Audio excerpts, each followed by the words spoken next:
சங்கீதத்தில் ஒரு சில காரியத்தை பார்த்து நான் சொல்றேன்.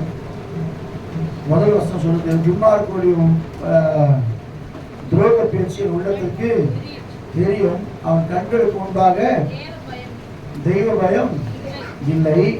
அவன் தன் அக்கிரமம் அருவருப்பானது காணப்படும் அளவும் தன் பார்வைக்கு ஏற்றபடி தனக்கு தானே இச்சகம் பேசுகிறான். அவன் வாயின் வார்த்தைகள் அக்கிரமும் வஞ்சகம் உள்ளது. புத்தியாய் நடந்து கொள்வதையும் நன்மை செய்வதையும் விட்டுவிட்டான். அவன் துன்மார்க்கர் அவர்தான் இருக்கிறாங்க. துன்மார்க்கர் என்ன சுவசம் சொல்லுது, செடித்து வாடி போவார்கள் பைபிள். ஆனால் நீதிமானுடைய வேரோ அசைக்கப்படுவதில்லை. நீதிமானுடைய சந்ததியை கர்த்தர் ஆசீர்வதிக்கிறவராக இருக்கிறார். நீதிமானை வந்து ஜீவ புஸ்தகத்தில் பேர் எழுதுகிறவராக இருக்கிறார். இதெல்லாம் சொல்லிட்டு நமக்கு எவ்வளவுதான் பிரச்சனை போராட்டம் இருந்தாலும் கூட எங்க திரும்ப நம்முடைய தாகம் தீர்க்கப்படும் அதுக்கு சொல்லுவோமா? சங்கீதக்காரன் சொல்றாரு, 8ஆம் வசனத்தை வாசிக்கும் போது 7 வாசிமா, தேவனே உங்களுடைய கிருபை எவ்வளவு அருமையானது, அதனால் மதுமுத்துவர் உங்களுடைய சட்டைகள் என்ன செய்யறாங்க, அந்த எவ்வளவு அருமையான கிருபை தேவன் நம்ம மேல வைத்திருக்கிறார். உண்மையிலே இயேசு கிறிஸ்துவை போல கிருபை உள்ள தேவன் யாருமே இல்லை. அடுத்த வசனம் சொல்லுது, இதுதான் முக்கியம். உமது ஆலயத்தில் உள்ள சம்பூரணத்தினாலே திருப்தி அடைவார்கள். இந்த உலகத்துல உண்மையிலே சொல்றாங்க, எவ்வளவுதான் மனுஷன்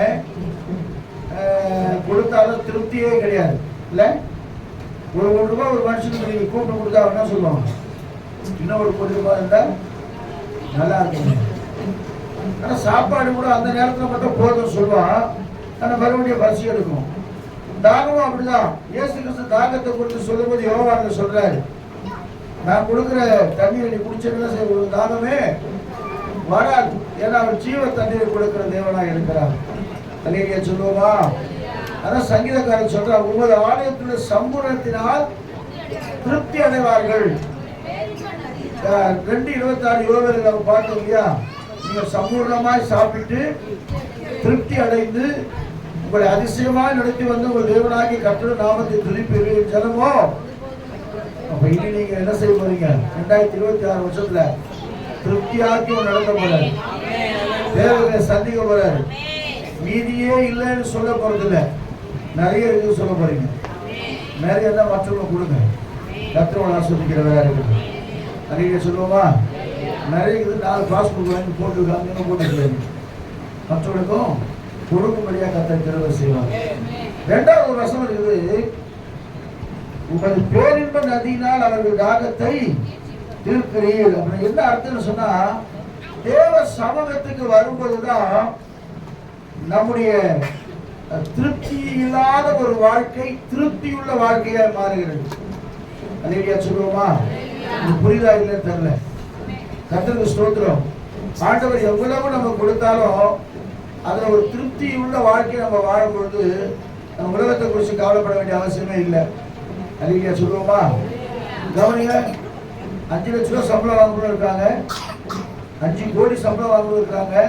இனி உலகத்திலே ஒருத்தர் அதிகமா சம்பளம் வாங்குறாரு, யார் தெரியுமா? தமிழ்நாட்டுக்காரர் தான். சுந்தர் பிச்சை அவர் பேரு. ஆனா அவர் வாங்குற சம்பளம் யாருமே வாங்கல. சாதாரண ஒரு நாளைக்கு ஒரு மாசத்துக்கு அவர் வாங்குற சம்பளம் கேட்டால் நம்ம கஷ்டப்படும். ஏன்னா காரணம் சொன்னா ஆண்டவருக்கு யார் சொந்தமோ அவருக்கு கர்த்தர் கொடுக்கிறார். ஆனா வேதம் சொல்லுகிறது, நம்மகிட்ட இல்லைன்னு சொன்னாலும் கூட ஒரு திருப்தியான வாழ்க்கையை கர்த்தர் அவருக்கு தருகிறார். இயேசு கொடுக்கிற வாழ்க்கை அதுதான், திருப்தியான வாழ்க்கை, சமாதானமான வாழ்க்கை. நமக்கு ஒரு பாலகன் பிறந்தார், நமக்கு ஒரு குமாரன் கொடுக்கப்பட்டார் சொன்னேன் இல்லையா? அவர் யார்? அவர் அதிசயமான தேவன், அதிசயத்தை செய்கிறவர், ஆலோசனை கொடுக்கிறவர், வல்லமையுள்ள தேவன், நித்திய பிதா. இன்னைக்கு வந்தவர் இயேசு கிறிஸ்து, சமாதான பிரபு. அதுதான் திரும்ப 9 வாசிகள். அல்லேலூயா சொல்லுவோமா? அப்ப யார் அவர் கொடுக்கப்பட்டவர்? யாருன்னா அவர் வந்து உண்மையிலே சொல்ற தீர்க்கதரிசியாய் வர்க்கத்துக்கு முன்னாடி பேர் வைக்கப்பட்டவர் இயேசு கிறிஸ்து. 2-3 பேர் இருக்கிறாங்க இல்ல? அதுல ஆண்டவர் தூதனே வந்து சொல்றான், அவருக்கு இயேசு என்று. ஆமா, பேர் அங்கேயே அவர் கிட்டாச்சு, பேர் பேச்சு. சிலர் வயிற்று இருக்கும் போது பிள்ளைக்கு பேர் இட்டுருவாங்க. இந்த பிள்ளை ஆண் பிள்ளைய பார்த்தா இதான். அப்ப என்னன்னா, முதல்ல தேவ சமூகத்துக்கு வரும்போது திருப்தியை கற்றுக் கொடுக்குறாங்க. எங்கதான் போனாலும் சரி, இந்த உலகத்துல தேவ சமூகத்துக்கு தேவனுடைய ஆலயத்துல வரும்போதுதான் கர்த்தர் திருப்தி கொடுக்குறாரு. அதான் சங்கீதக்காரன் சொல்றான், 1000 நாளை பார்க்கிற ஒரு பிரகாரங்கள் சொல்லும் ஆலயத்துக்கு போவோம் வாருங்கள் சொல்லுவோம், ரொம்ப சந்தோஷப்படுறான்னு சொல்றான். இரண்டாவது, பேரின்ப நதியால் ஒரு தாகத்தை தீர்க்கிறேன். பேரின்ப நதி, சங்கீத புஸ்தகம் 46ஆம் சங்கீதத்துல ஒரு வசனம் இருக்குது. 46ஆம் சங்கீதத்துல 4-5 வாசிக்கும் போது ஒரு நதி உண்டு, அது நீர்க்கால்கள் தேவனுடைய நகரத்தையும் சந்தோஷிப்பிக்கும். தேவன் அது நடுவில் இருக்கிறார், அது அசையாது. சகாயம் பண்ணுகிறார். பரிசுத்த ஆவியானவர் குறித்து வேதத்துல சொல்லப்பட்டிருக்கு. இன்னொரு இடத்துல சொல்றாரு, வெளிப்படுத்தல் எசேக்கியேல் தீர்க்க புஸ்தகத்துல நீச்சல் ஆழத்தை குறித்து பேசிக்கொண்டே வருவார் எசேக்கியேல் தீர்க்கதரிசி. அப்ப சொல்லும் போது சொல்லுவார், எசேக்கியேல் 47 அதிகாரத்துல 3 வாசிக்கும் போது, கணுக்கால் அளவு, முழங்கால் அளவு, இடுப்பு அளவு கடந்து போய்கிட்டே இருக்கும் போது கடைசியா ஒரு வசனம் வரும், இந்த நதி போகும் இடமெல்லாம் என்னவா இருக்குமா? எசேக்கியேல் 37 அதிகாரத்தை வாசிங்களேன். கர்த்தருக்கு ஸ்தோத்திரம். வாசிங்க 47 47 அதிகாரம் 3-9 வரைக்கும் வாசிக்கும் போது சீக்கிரம்.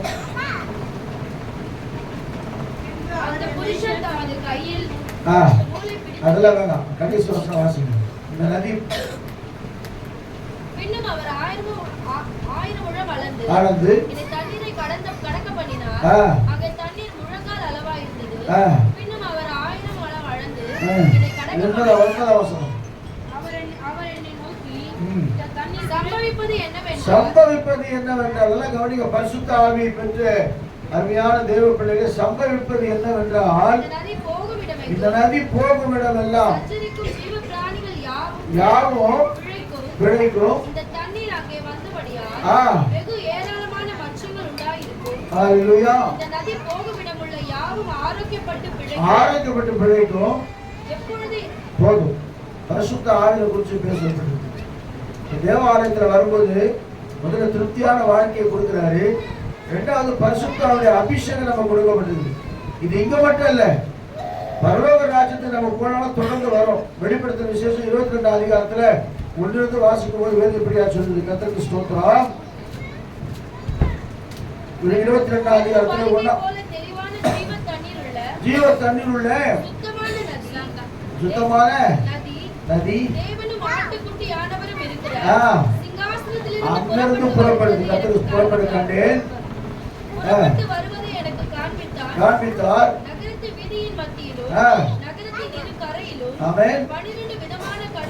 போதும். கர்த்தருக்கு ஸ்தோத்திரம். அங்கேயே ஆண்டவர் பாருங்க, தம்முடைய அபிஷேகத்தை தம்முடைய பிள்ளைகளுக்கு ஊற்றி அவர் திருப்தியான வாழ்க்கை நடத்தும்படியாய் அவர் விரும்புகிறார். அலையில சொல்லுவோமா? அதான் சொல்லுங்க, சர்ச்சை விட்டுறாதீங்க, சபையை விட்டுறாதீங்க. நீங்க நல்ல ஆவியில் நிறைஞ்சு பாட்டு பாடும்போது அபிஷேகத்துடைய வல்லமை நமக்குள்ள இறங்கி நாம் ஆரோக்கியப்பட்டு பிழைக்கும்படியான காரியங்களை கர்த்தர் செய்கிறவராய் இருக்கிறார். அலையில சொல்லுவோமா? சும்மா அதுதான் பெர்ஃபார்மன்ஸ் பாடுறாரு இல்ல. ஜீவ தண்ணீரே, ஆவியானவரே, வற்றாத நதியாக. ஆமா, இயேசு கிறிஸ்து சொல்றார், நான் கொடுக்கிற தண்ணீரை குடிக்கிறவனுக்கு ஒரு காலம் தாகமே இருக்காது. ஜீவ தண்ணீரை கொடுக்கிற ஆண்டவர். ஆனா மரிக்கும் போது சொன்னார், தாகமாய் இருக்கிறேன். ஆனா ஜீவ தண்ணீரை கொடுக்கிற ஆண்டவர் நம்மோடு கூட இருக்கிறபடினால அந்த தண்ணீர் பரிசுத்த ஆவியானவராகி அவரை பெற்றுக் கொள்ளும் பொழுது எல்லா சூழ்நிலை நமக்கு அவர் கட்ட விடுதலை கொடுக்கிறவராக இருக்கிறார். இல்லைங்க சொல்லுவோமா? இல்லைங்க சொல்லுவோமா? ஒரே ஒரு வரி பாடிடலாமா?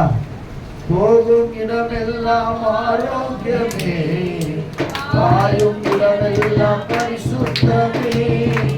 போகும் இடமெல்லாம் ஆரோக்கியமே, பாயும் இடமெல்லாம் பரிசுத்தமே.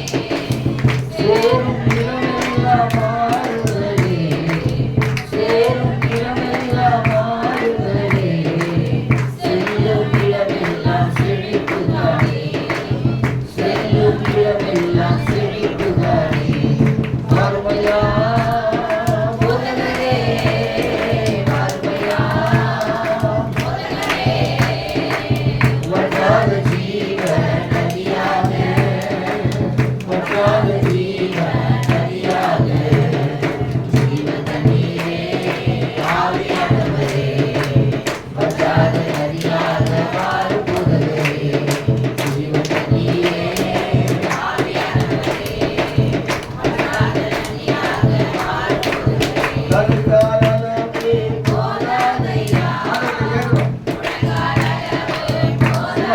அதிசயங்களை வேண்டாம் ஆண்டவரே. நீதி முழுவதும்படியா உம்முடைய சமூகத்திலே கலந்து கழிக்கும்படியான அபிஷேகத்தை தாரும்.